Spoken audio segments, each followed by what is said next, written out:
activity in northeast Illinois until 10:30 p.m. At 9:56 p.m., National Weather Service radar detected a severe squall line capable of producing tornadoes that may not be visible due to heavy rain, was located near Plainfield and moving east at 55 miles per hour.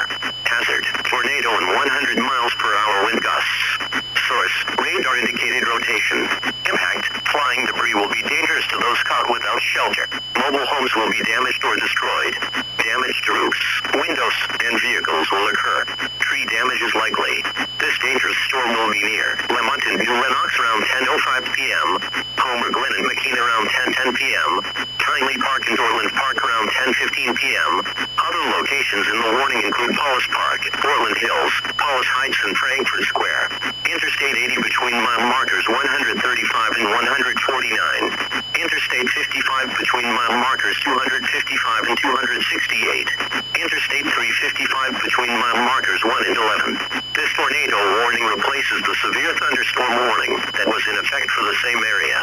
This line of thunderstorms is capable of producing tornadoes and widespread significant wind damage. Do not wait to see or hear the tornado. For your protection, move to an interior room on the lowest floor of a building.